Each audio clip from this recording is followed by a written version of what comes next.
Welcome to Accounting Excellence. This is the June 2018 talk. It's all about what's happening with MTD. It's the second session that we've run on this topic with Intuit QuickBooks. The first one, you can see, looked at general digital tax compliance issues or just general compliance issues for small business.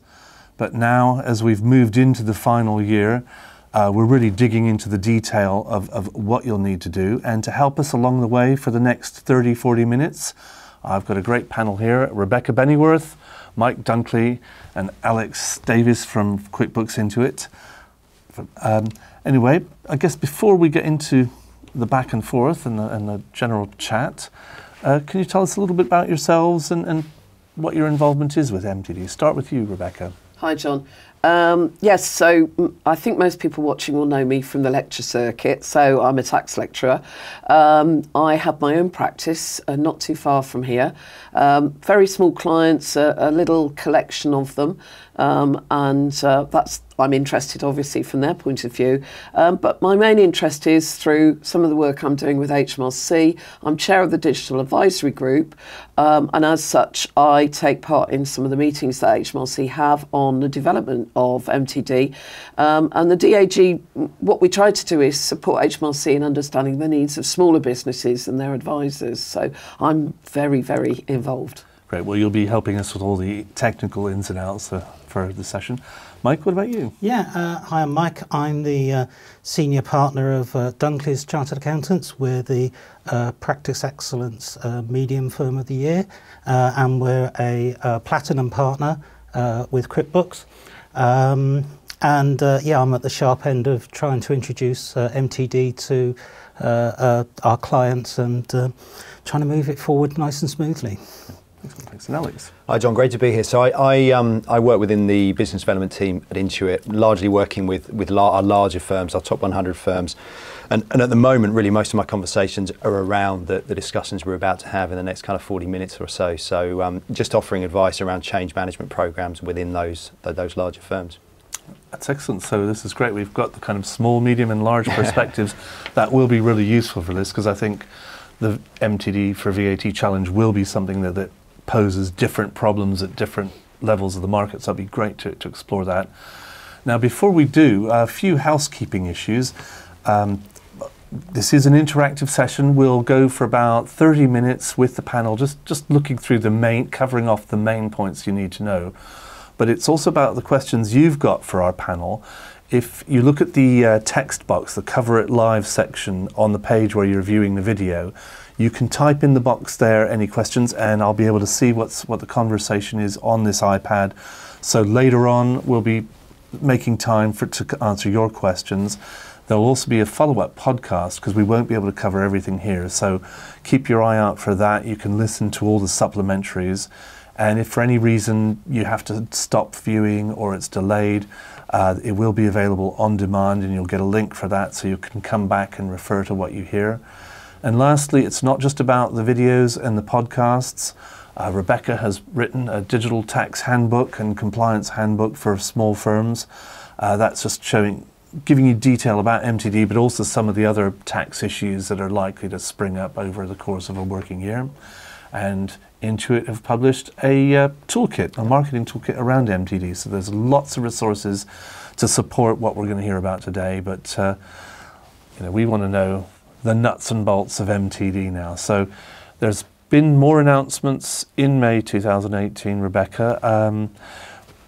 Can you bring us up to date? What is actually happening and where we are with the programme now? Okay, so on the MTD for VAT, because that's the one that's most imminent, I should say, we have actually got the pilot open, and at the moment it's open by invitation, so viewers out there can't sort of jump in and have a go quite yet, but HMRC has received VAT returns that have been filed through the new mechanism. So I think they'll be looking to ramp numbers up. Now, at the moment, it is very small scale, and then they'll start adding functionality as well, so that different sorts of businesses will be able to get into the pilot. So so that's running, and in fact the pilot is open and open to anyone who wants to join on income tax as well, even though we don't have a start date for the income tax part of MTD. That pilot is also open, so people can start filing if they want to. But just to make clear, that, there was the announcement in May earlier this month when there was, because of Brexit, elements of the overall MTD programme have been removed. I think the simplified assessments and there's a few others. But from what you know, talking actually, it is still VAT is very much on course. Oh, VAT absolutely is on course for a go live in April 19. Obviously, we'll have to see how testing goes, because you can't go live until you're sure it works. But yeah, that is still the timeline is for VAT to come in April. Alex, maybe just jump to you quickly, because Rebecca's getting or offering her advice, but getting information from HMRC Direct. Sometimes practitioners and AccountingWEB members feel that the software companies are maybe getting more and better information from the department. What's your perspective on the progress and where things stand now? Yeah, so the beta version of the pilot that Rebecca referred to on the VAT side of it, you can only join through software providers at the moment. So we're recruiting accountancy practices to bring their clients through. Essentially, it's only agent filing that you can do that. And we announced our first submission yesterday for MTD and VAT, which was a great success. It felt like Christmas Day yesterday, kind of waiting to open your presents, and someone was, you can tell people now, and suddenly we were able to go out on social media. The joys of software development. Absolutely. So we had some fun with that. But absolutely, we work really closely with HMRC. It's pretty much hourly conversations that we're having with them at the moment, especially as we go through these beta versions, and we try and communicate as much of that as we can to our accounting partners, and we've got blogs set up and various ways that we reach out in that way. So yeah, we're trying to share as much information as we can with the industry right now. And we'll carry on doing that for the next half hour. 100%. Mike, from your entry last year to the awards, one of the things I think impressed the judges, that Dunkley's, you're always very proactive. You can see things coming. You had an auto-enrollment service. You'd sort of got up and running early, and you were already doing MTD preparations this time last year. There have been chops and changes in the programme. What do you think the most likely implementation plan is, and what is your planning scenario? Our scenario has been one of we've sort of segmented our client base so that we can start to hit the various different year ends for clients, trying to make sure that we hit the most optimum time for them to switch over from what they're currently using to something that's MTD ready at the start of their next sort of accounting year. It's still difficult with some people because, of course, everybody expects to change at the last minute next year, and that's always a fight. But we're out there making that recommendation to people, trying to sort of drag them along to be in the right place. At the moment, some of the larger businesses are sort of grappling with the GDPR problems, and they don't want to know about this just quite yet. But we're out there, we're offering the service, we're running seminars, we're trying to get them moved in the right direction. Mm-hmm. And do you have a sort of programmed approach to the VAT? You've got them segmented by their filing date, likely filing dates.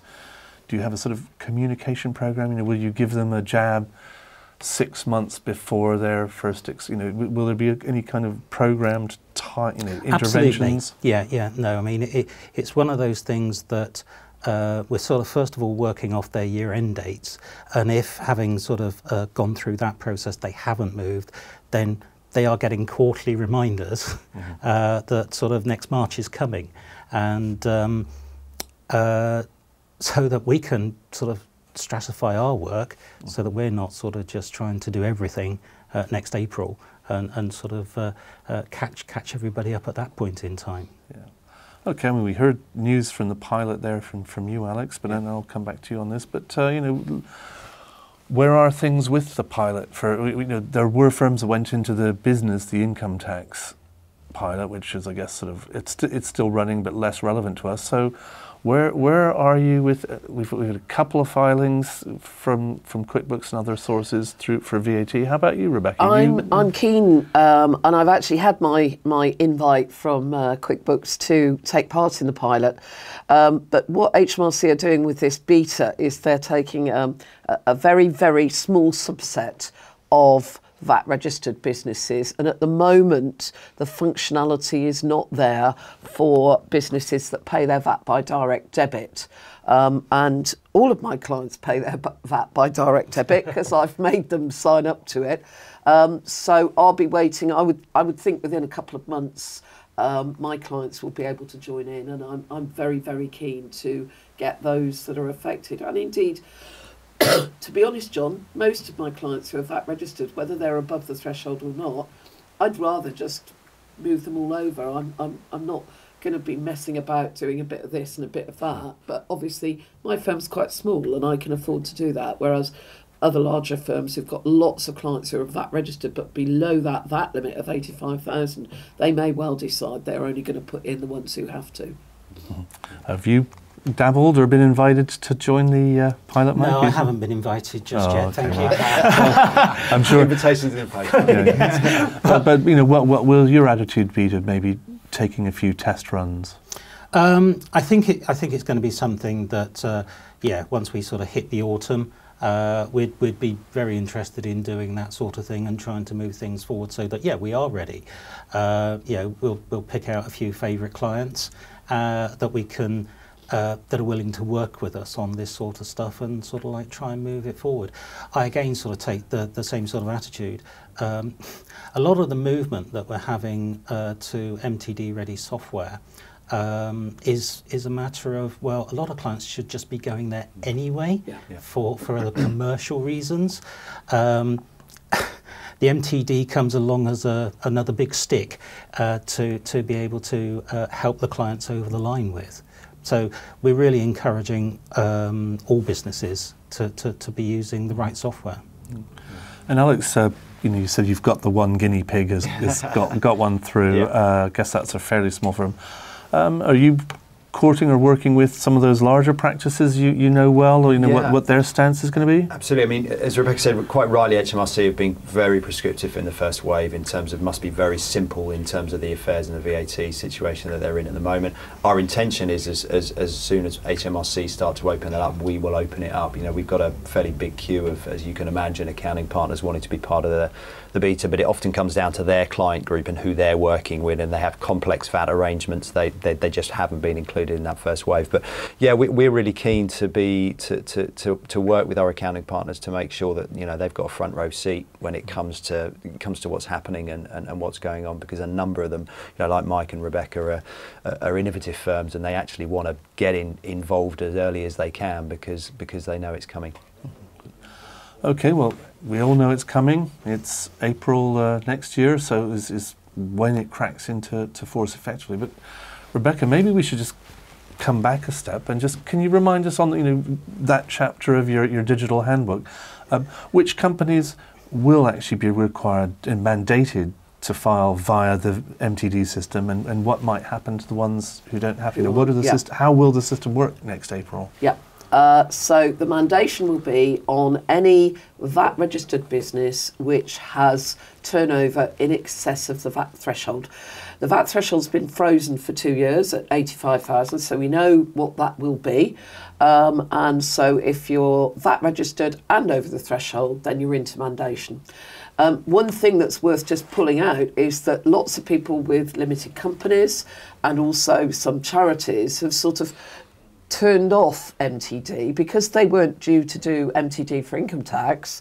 I think they sort of thought this was a game they didn't have to play, and it's really important that hopefully they've now got that message. If you're VAT registered and you're over that limit, you're in, whatever sort of business you are, because this is VAT that we're moving, so if you do VAT, you're in. As far as the smaller businesses are concerned, the main difference will be that you will file direct from your software if you're in MTD, and that will go through HMRC's new bit of front end. that will ensure you're MTD compliant. You will have to keep digital records. For businesses below the VAT limit but that are VAT registered, they can carry on keeping paper records if they really like, but not if they're a client of mine, because they're not allowed. They can, their records can take whatever form they like. They will still file their VAT returns, but they'll still be able to log in and actually file using HMRC's VAT 100. So they won't be affected. And largely, I mean, we were talking a little bit earlier, largely for businesses that are affected, if you've got fairly straightforward VAT affairs, they're barely going to see the difference, to be honest. Once they're on digital records, that of course is the key. So Mike, you know, it's looking at your client base and things, can you see areas where you think there might be niggles, and are there things, you know, are there technical issues? Well, we've got Rebecca here, you might want to clarify.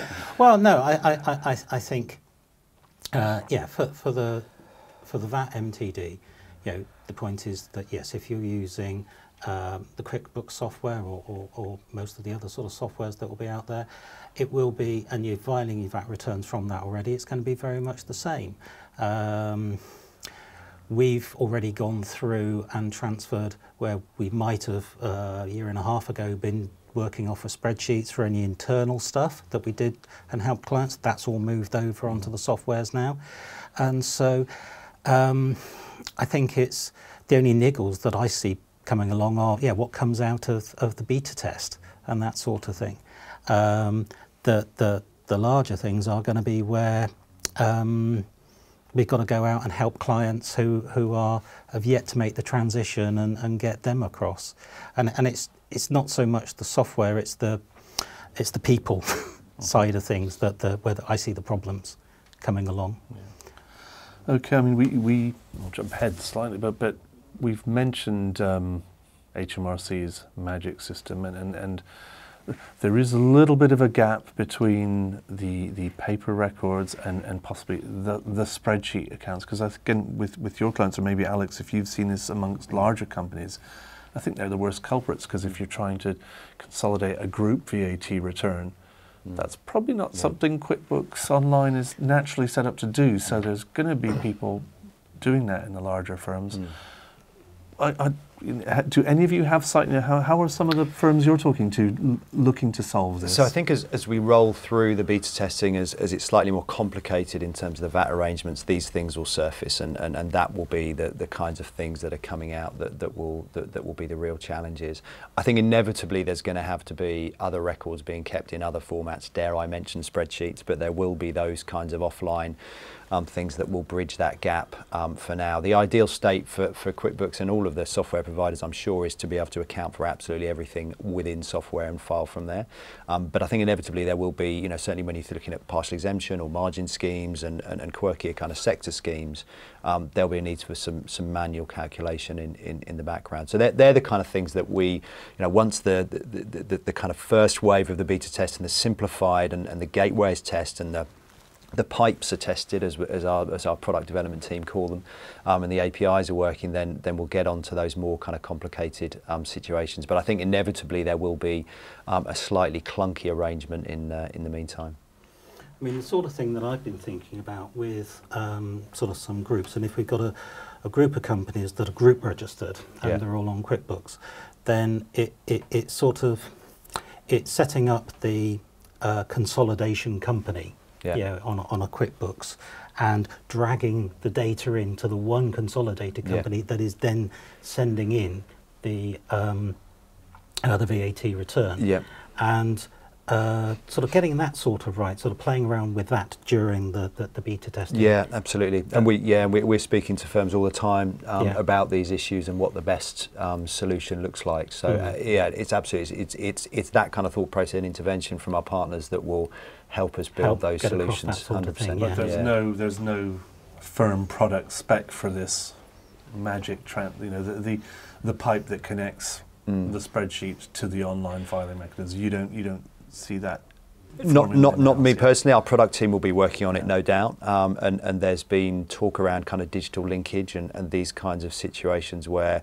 you know, there are going to be some very, very specific situations for firms that, to be honest with you, we might not be able to solve for because it's only going to be, you know, 0.5% of our entire market. So, yeah, these things will inevitably come out as we move through. Before, I mean, we have kind of jumped into those, you know, the esoteric, or they're not that esoteric, but the exemptions and the adjustments that usually you need to get made before you can file a return. But Alan here in the thread does remind me is maybe we should go back to basics. He wants to know what will need to be submitted. You know, will it be the VAT return, or will it be the return plus a second page with summary boxes and the like, and maybe so the VAT return under Making Tax Digital will be the 9 boxes that you currently submit, and that's the only information that's being mandated. So there'll be no detail underneath that. It'll just simply be 9 figures.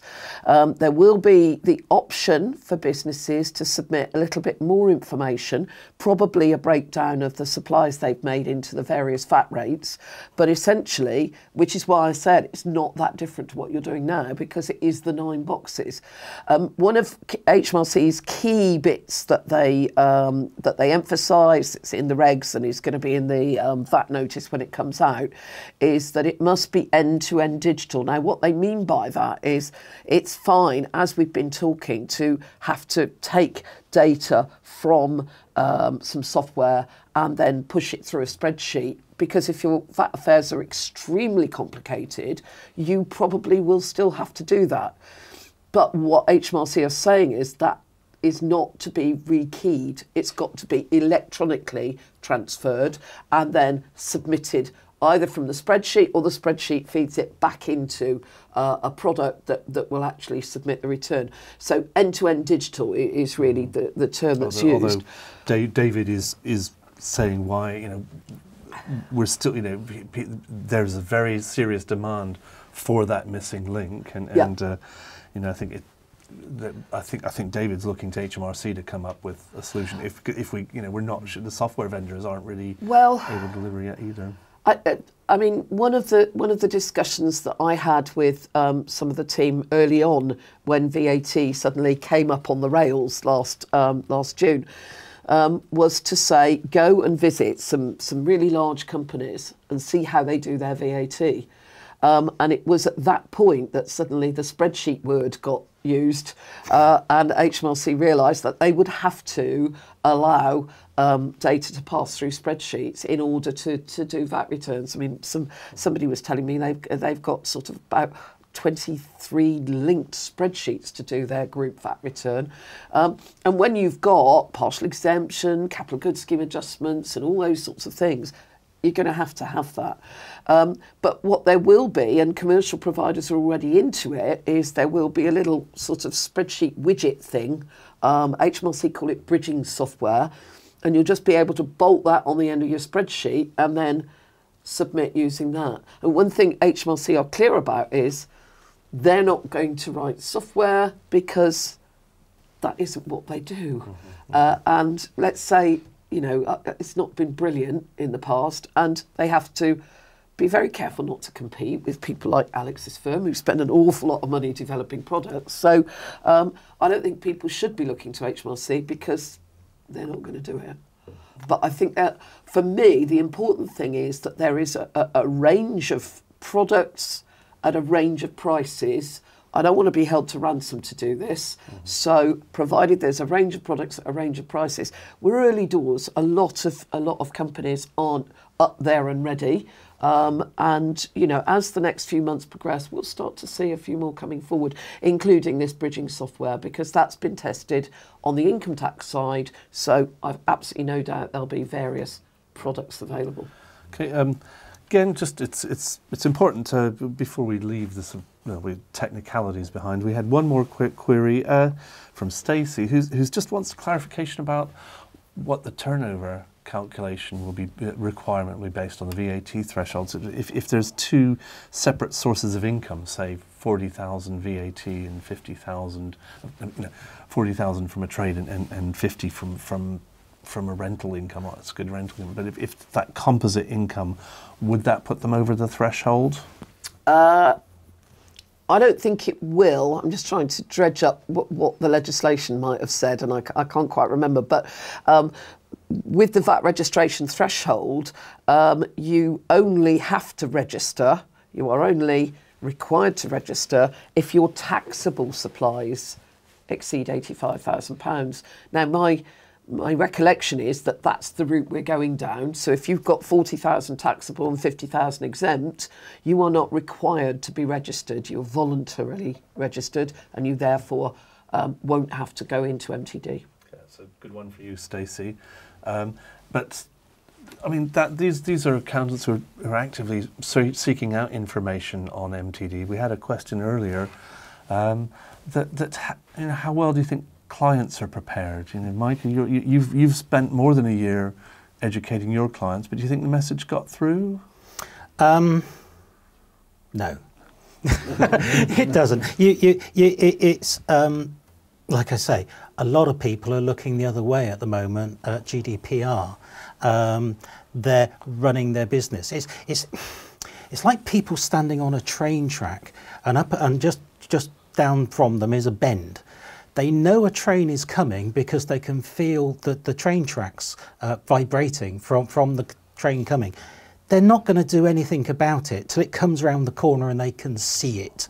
You know, and this train was coming a year ago, and then it got diverted onto a different line, and everybody sort of sat back and went, "Oh well, what was that all about then?"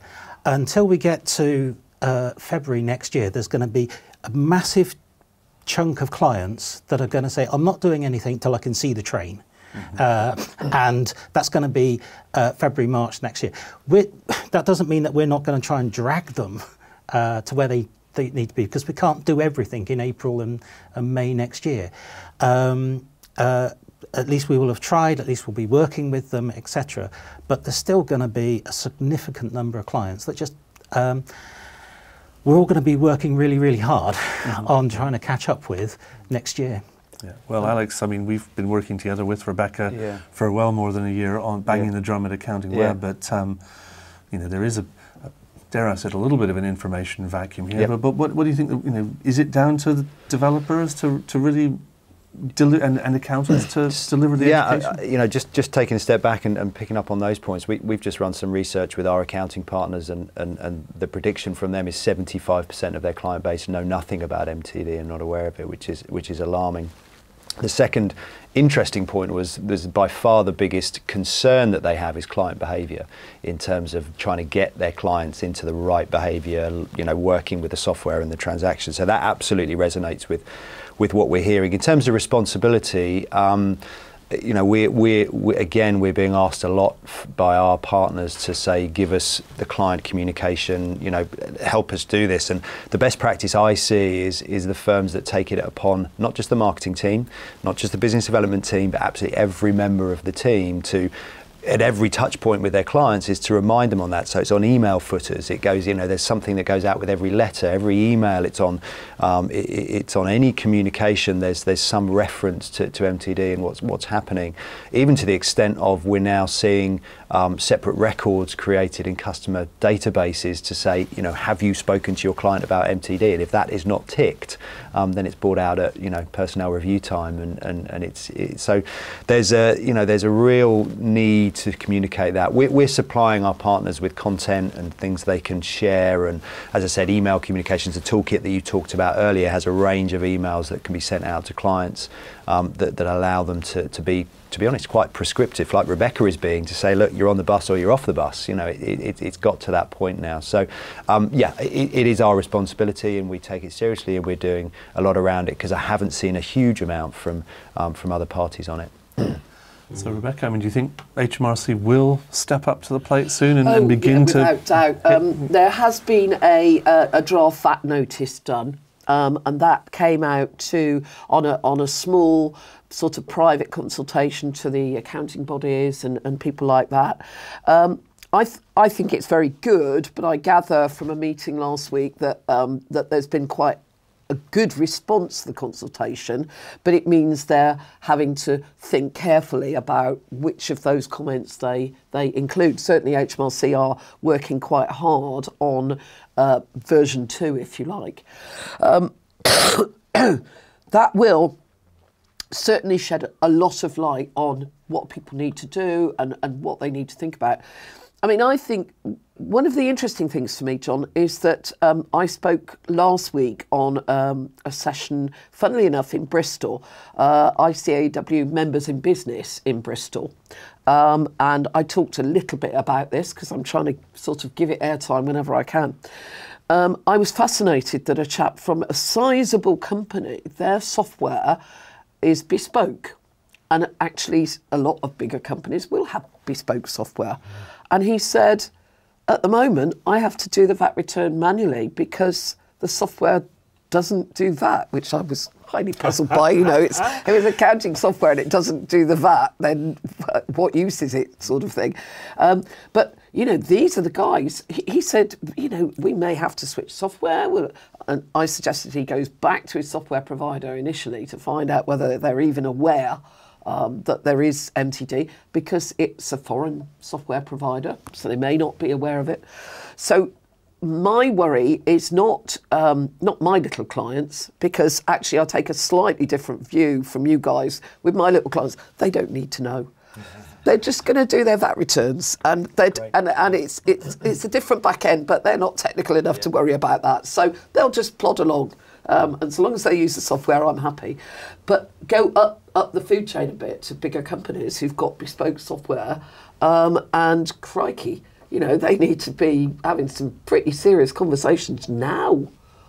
And I think anybody from a firm out there, and you'll know if clients have got bespoke software, crumbs, you really need to be talking to them now about the changes that they'll need to make. Yeah. So I guess we're looking. We don't know the ETA of that VAT notice, but no, it's on a review. I would have thought probably, where are we, May? I would think probably towards the end of the summer the VAT notice will be out. So that'd be helpful. That's the one that will inform the profession, and we'll certainly be pumping that out. But there will be. I mean, can you add anything? I guess we need to see the ads on telly and the big MTD monster, the big purple monster wandering around. Yes, that'll be interesting. Yeah. But no, it is. Yeah, we just got to try and sort of get the message out there. As you say, a lot of the smaller clients, if they give you their bookkeeping to do already or that sort of stuff, the guys that we were like doing their VAT returns for them in-house, they just deliver the box of paperwork. They don't know we've transferred them to MTD software. We've got some of your very nicely priced bits and pieces of bookkeeping that we can use internally to then sort of process all of that, and they've not seen any change. But the guys who are out there wanting to do it for themselves are going to want us to hold their hands and that sort of thing. Then that's where the difficulties lie. Yeah, can I pick up with you, Mike? This is just the latest question from Paul. You have been proactive. You are about compliance issues generally, and there have been these switches and changes in the train's gone down the other yes. the other line. Looking ahead to the next year, if you've got any suggestions and tips for the viewers, how do you plan for something that isn't always going to behave or you don't quite know the final shape of it yet? Can you offer how you plan in your firm? I suppose one of the first things to say is that, of course, a lot of the stuff we're doing with our clients, the MTD is part of it, right? We're trying to get clients onto sort of QuickBooks and cloud software because it's where they should be now. Just as a first step anyway. The days of having to manually get your bank statement and transfer everything onto a spreadsheet, none of us want to be doing that anymore. We all want to be sucking it down from the bank into cloud software so that we can all work on it anywhere and that sort of stuff. That's the message we're putting out to our clients, and The MTD is just another part of it. So it isn't a matter of we've got to do this because of MTD. Yes, we have, but we should be doing this because of everything else. This is the place we should be taking our clients anyway. Now, a lot of them won't go on the journey with you. Yeah, you've got somebody who's 58, 59, been running their business on the spreadsheets that they developed 20 years ago. They really don't want to change. It's much easier for them to stay where they are. But and we should be taking them on this journey to improve their information, etc., for them to help sort of develop their business. The MTD is just another stick that's going to help us take them. So we've been planning our stuff around what businesses should be doing, just generally. Yeah. I mean, Rebecca, you did the segmentation. I think the last time we talked, you'd done that. You maybe have some victims ready to push forward into the pilot when you're ready. But where have you got with the rest of your clients? What point in your progress towards April 2019 have you got? By next March, all of my clients will be on cloud-based accounting software. And if they don't want to move, and I'm fortunate enough that my practice is, it's really my retirement plan. When I stop lecturing and I can't physically drag myself around the UK anymore, I'm going to have a practice. And what I'm not going to have is clients rocking up on Boxing Day with bits of paper. And by next March, everybody's going to be on software, their accounts are going to be done, I'm doing business plans. I mean, what I love is the extra services that I'm able to deliver to my clients because they're now, I'm not digging around for bits of paper and lost bank statements and things like that. And I love it. I love what I'm able to do for my clients. So yes, we're on that journey. I think I probably thought they'd all be there by now, but I'm doing it steadily. I'm going to see a client this afternoon to get him going on QuickBooks and get his bank joined up and all of that. I said, I'll come round and I'll sit with you while we get organised. And actually they're happy bunnies, even the ones I thought I'd have a push back from are quite happy bunnies. So yeah, you're absolutely right. QuickBook, the MTD is just something, it's just a part of it. But it's absolutely enabling me to change my make practice, the change, yes. And to make life a bit easier for myself. So you're both putting in the spade work now to do that. Now, Alex, maybe can you take us into the world of the top 100? When you see them, what kind of preparations do you see them making, and how far along do you think they are? Are Rebecca and Mike ahead of them? Yeah, so I think Rebecca's comment is really interesting about the size of firm, because as soon as you scale up and you go from 4 members of staff to 400 members of staff, which a number of these firms are, the internal challenges become very, very significant. And I think the programs that are being put in place now are very much around trying to bring staff on the same journey. And MTD has helped with that, especially the slightly older partner group that don't necessarily understand the benefits of cloud accounting and those kind of things. So it certainly has helped, and they're going on that journey now in terms of what they're doing. I think what has been really helpful for those firms is first of all the segmentation data and understanding the reality of the challenge. We have 1,500 clients that we need to migrate onto software in the next 6 months. Forget Christmas, forget the summer holidays. Actually that 6 months turned into 4 months, so therefore it's X amount per week that we need to get across. And then having a very, very visible way of measuring that and measuring it per client manager. What percentage of your clients over the VAT threshold are on compliant software, and measuring that as a percentage as they go through. It's brought up in their performance review every month. There's clear visibility. Some are building leaderboards, with big screens in there saying, right, this is where we are. So because they can't necessarily be as prescriptive as Rebecca's being to say on the bus or not, to continue the travel analogy, we've got off trains now, they're actually just making it very visible and using that kind of human nature of, oh crikey, I better set up and pay attention to it. So the really successful firms, the ones that are making real progress, aren't letting the tail wag the dog and actually, oh yeah, that bookkeeper, they're quite happy on the way they were, so we won't ruffle any feathers there. Actually, they're starting to say, you know, let's be very, very clear about where we are, what the challenge is, and the implications if we don't do it. And so that's been very helpful for those larger firms to be able to manage that change. So based on what you see, and can you pluck out any distill things down to one piece of advice you might give the viewers, just to, when they come out of this session, one idea they should be working on? I mean, the leaderboard and the tracking of seems a good one, but have you got anything else? I think that's one. I think the other part that we're seeing is typically as you go back to, if we went back 6 months ago, a lot of these larger firms are maybe doing 1 or 2 migrations per week in terms of moving clients from a legacy piece of software into the cloud.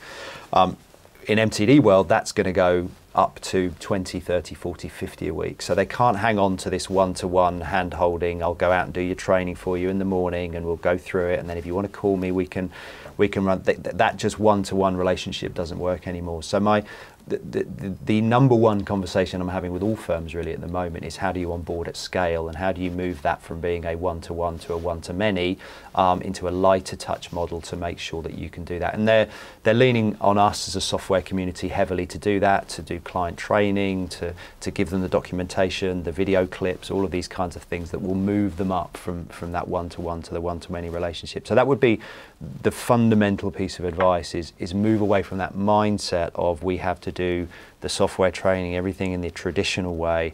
Actually, there's some great technology platforms, or there's some ways that you can do that in a very different way.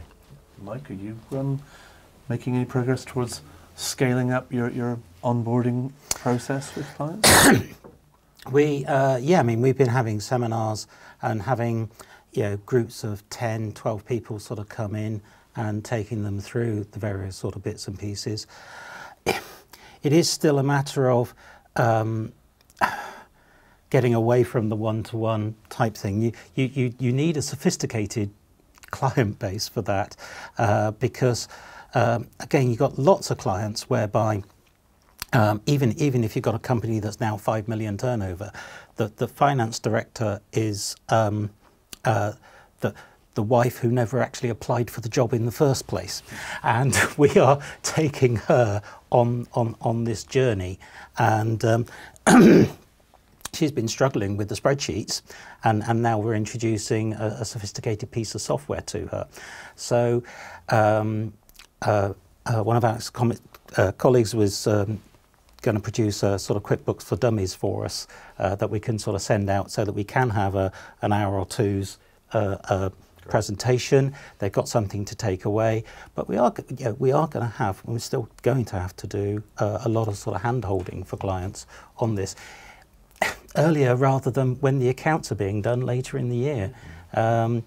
My one sort of tip to practices out there is, do try and drag everything as far forward as you can, but be prepared for a very busy next year. It's going to go that way. I mean, and even if not with your own clients, there's going to be, I think, unfortunately, a lot of, you look at a number of practices out there which have got older practitioners running them, and their answer is to be selling.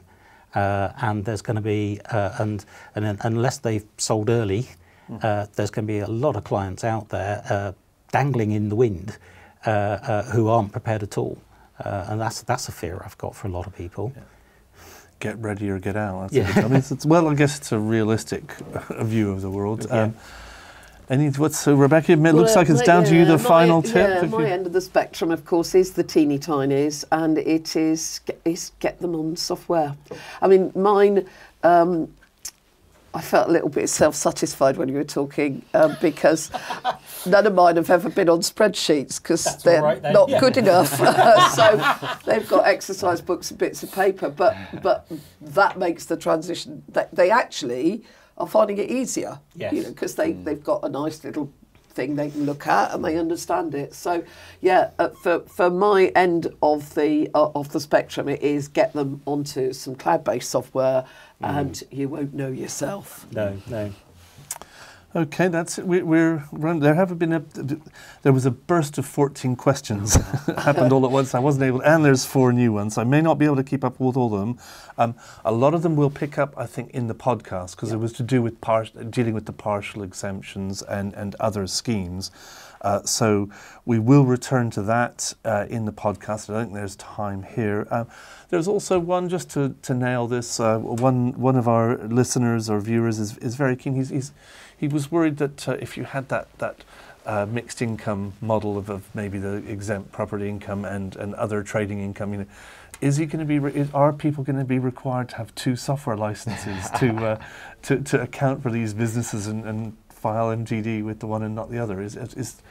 Can you cope for 2 different sources of income from the business in one QuickBooks account? I could set it up. QuickBooks will lend itself to anything like that, so I could set it up. The interesting thing will be when we come to the income tax side, whether in fact you can make the filing in one shot or whether you've actually got to send 2 components. But I think we're a long way from that yet. But I don't see why, with clever use of either location or account numbers, why you can't run both on one license. Or you run the VAT element, you do that in your spreadsheet and you use the magic. The other question we got over and over again was about the magic bridging software. Yeah. So when it comes, hopefully you might be able to accommodate that within the package. Yes. I think that's it. I mean, this was really a great sort of wide-angle view of the process, and we will dig into the detail in the podcast. And I think it was, get busy now, start planning and not just planning, but executing. And I liked your idea of tracking your plan, track your progress, so you can see that it doesn't all just build up to February next year. So that's been a brilliant session. I'd like to thank all 3 of you again, Rebecca, Mike and Alex. Thanks, John. It's been a pleasure and really entertaining and interesting to dig into the things, and I will be doing that in front of a radio mic before too long. So thank you very much for viewing everybody, and we hope you got what you needed out of this session. As I said, there's a lot more to back it up on that page you're viewing it, so do keep coming back to AccountingWEB and Accounting Excellence, and anytime any news breaks on MTD or other compliance issues, we'll be bringing it to you. So thank you once again for watching, and see you next time.